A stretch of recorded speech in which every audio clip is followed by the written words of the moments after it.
Всем привет! Мы продолжаем рубрику канала, где рассматриваем различные легендарные советские и российские грузовые автомобили, а также рассуждаем, какая платформа наиболее подходящая под определенный тип задач. Я вам расскажу, какие машины запомнились мне, какие я наиболее часто встречал на дорогах общего пользования. Конечно, это лично мое мнение, вы можете с ним согласиться, можете его опровергнуть, также можете написать комментарий, а какая техника встречается в вашей стране и по сегодняшний день. И у нас встретить современный МАЗ или КАМАЗ практически нереально. Подобная техника зачастую не проходит по строгим европейским нормам, и самый свежий грузовик был МАЗ в трехосном исполнении, самосвал, который примерно 2000-х годов выпуска, и подобную технику закупали под старые документы. Просто ставили помарку, смена кузова автомобиля, и таким образом машины легализовались в потоке. И также иногда мне на глаза попадаются старые советские самосвалы КАМАЗ. В основном это частники, машины сильно околхожены.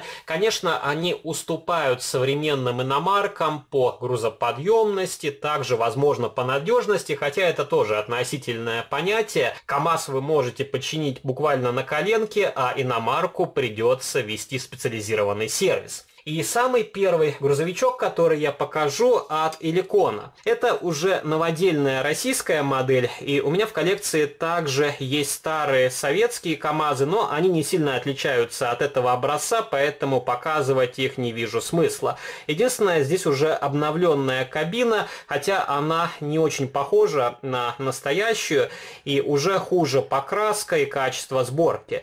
У самосвала металлический кузов, он поднимается, также откидывается задний борт, можно поднять кабину, посмотреть на моторный отсек. И, конечно, эти масштабные копии по современным меркам сильно проигрывают конкурирующим брендам от Костромы, но, тем не менее, для тех людей, которые хотят поностальгировать, могут приобрести эти масштабные копии в свою коллекцию. Правда, сейчас на новодельные эликоновские КАМАЗы тоже повысилась цена. И если раньше такой самосвал можно было приобрести за 1000 рублей, сейчас подобная модель вам обойдется в 2000 и выше. И что мне всегда нравилось у этих масштабных копий, это подрессоренная подвеска. Установлены настоящие пружинки, и этот самосвал очень плавно катится по столу. Конечно, я свои модели особо не катаю, но тем не менее это тоже тактильное ощущение. Хотя рама здесь очень примитивно изготовлена по типу плитки шоколада, без сквозных отверстий. Вот такой самосвал. И у нас подобных КАМАЗов до 2000-х годов было довольно большое количество. И уже потом они пришли в негодность, и их заменили на различные иномарки. И еще раз повторюсь, новые КАМАЗы у нас никто не закупает. МАЗов было гораздо меньше. И вот подобные двухосные самосвалы тоже встречались, но в основном, когда я видел их на дорогах, у них восьмеркой ходил задний мост, видимо, от перегруза. И, конечно, эти машины перевозили меньше, чем КАМАЗ, хотя зачастую их сильно перегружали. Модель от Автоистории, у нее пластиковый кузов, тоже должен откидываться задний борт, но почему-то у меня он вклеен. И откидывается кабина. И вполне хорошо сделан двигатель, он окрашен серебристой краской. И у Автоистории ССМ было довольно много различных модификаций с другими кузовами, с обновленной кабиной, но в свою коллекцию я взял только такой самосвал. Далее покажу вам трехосный МАЗ. Это машина 500-го семейства. И у нас подобных трехосников практически не попадалось. И в основном, если мы говорим о бортовых грузовых автомобилях, это были ЗИЛ-130 или ГАЗ-53. Также попадались КАМАЗы 5320, но не так часто. Это модель от нашего автопрома, она уже упрощенного типа. Ранние 500-е МАЗы у НАПа были лучшего качества, у них были мелкие детали, как, например, поворотнички. А эта модель, конечно, уже больше походит на детскую игрушку. И самые последние МАЗы и КРАЗы от НАПа были уже с пластиковыми рамами. И, конечно, там качество не шло ни в какие ворота. И насколько я знаю, эти МАЗы также впихнули в различные журнальные серии. Опять же, на свое время вполне хорошая модель, аналогов попросту не было, но сейчас покупать такой вариант в коллекцию, я думаю, нету никакого смысла. Давайте я вам покажу классический КамАЗ-5320. У меня в коллекции также есть аналоги от Elecon.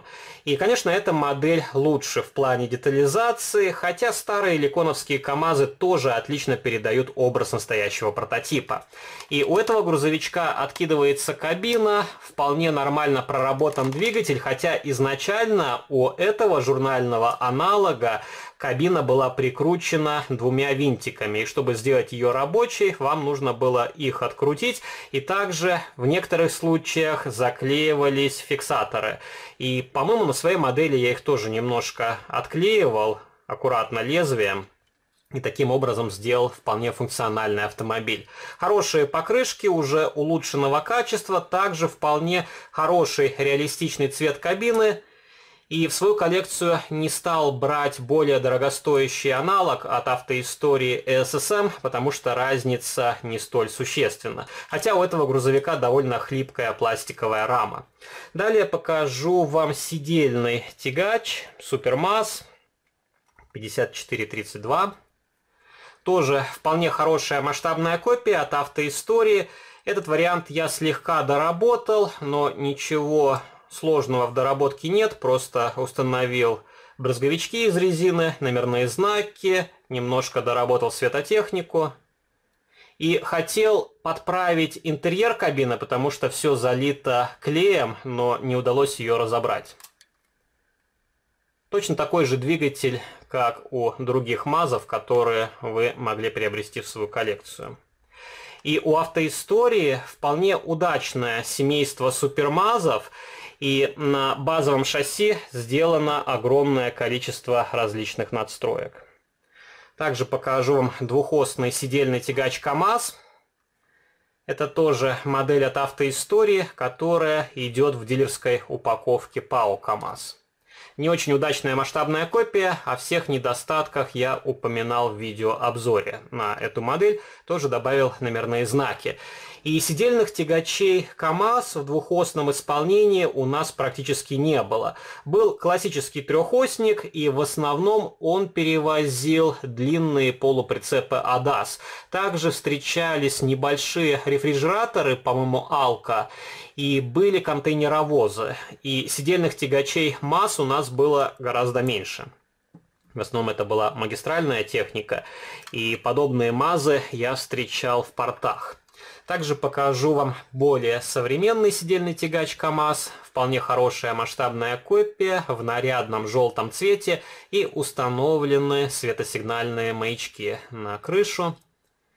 Тут поставил только регистрационные номерные знаки, и каких-либо доработок на этой модели я не делал. Так выглядит подкапотное пространство. И у Костромы вполне удачные модели МАЗ и КамАЗ, и вряд ли ДИП выпустит подобную современную технику. Насколько мне известно, они планировали выпустить классический КамАЗ 5320, но до сих пор какой-либо информации по этому проекту нет. Ну, вот такой трехосник МАЗ. Тоже хорошая масштабная копия. И у меня в коллекции также есть вариант в коробочке SSM. Он не намного лучше, чем этот более бюджетный аналог от автоистории. Единственное, у SSM окрашены колесные диски, дворники из фототравления, и рама окрашена глянцевой черной краской. Здесь она полуматовая. Так что это вполне хороший вариант на замену более дорогостоящей модели от SSM. И эти МАЗы довольно быстро исчезли с продажи. И они попадаются также в наборах с различными полуприцепами. Также давайте покажу вам более современные самосвалы. КамАЗ от автоистории. Тоже довольно интересная, симпатичная масштабная копия в классическом оранжевом цвете. И подобных самосвалов у нас я ни разу не встречал. Видел их только по телевизору, в России и на различных фотографиях. Тоже подъемный кузов, откидывается задний борт. И одна из проблем костромских самосвалов – это просвечивающие борта. И здесь не столь сильно бросается в глаза то, что пластик просвечивает, но когда вы берете другие, более светлые модели, это отчетливо видно. И, конечно, в этом случае лучше перекраска с грунтовкой, тогда кузов будет смотреться более привычно и реалистично. И покажу вам самосвал марки МАЗ. Тоже довольно старая масштабная копия, которая по уровню детализации не уступает КамАЗу. Тоже подъемный кузов. Отличный гидроцилиндр, но опять же кузов просвечивает при освещении. И должен откидываться задний борт, но опять же на этом варианте он как будто был вклеен. И, кстати, видны следы от краски. Скорее всего, детали устанавливают, когда они еще не высохли, и поэтому они со временем могут приклеиться. Ну, вот такой МАЗ.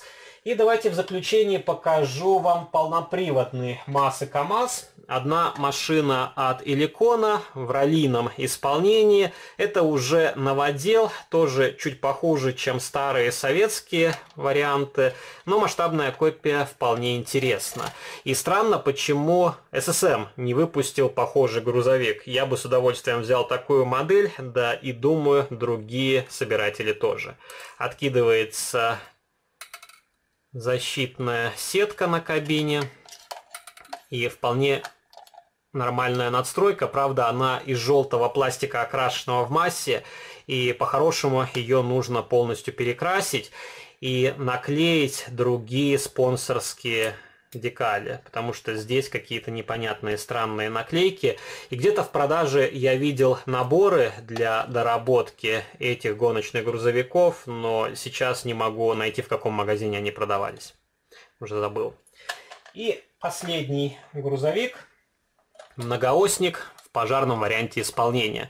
Тоже довольно необычная модель от Эликон, и это уже новодельный образец. У многих старых МАЗов от Эликона была проблема с металлом, и у меня грузовик рассыпался от цинковой чумы. Я тоже как-то давно его вам показывал. Эту модель не проверял, и думаю, в начале следующего года на втором канале выйдет рубрика по моим моделям, и мы посмотрим, в каком грузовик состоянии. Пишите ваши комментарии, какая из масштабных копий вам понравилась больше всего, какие грузовики запомнились вам, какая техника трудится по сегодняшний день. Если вам понравился данный видеоролик, не забывайте поставить лайк. Также жмите на колокольчик, если вы не нажали его раньше, чтобы не пропустить уведомления о выходе новых видео. Заходите в мои группы ВКонтакте и в Фейсбуке, и можете подписаться на мой второй канал, там тоже выкладываются видеоролики на те модели, которые я демонстрирую на этом канале. На сегодня это все, до новых встреч,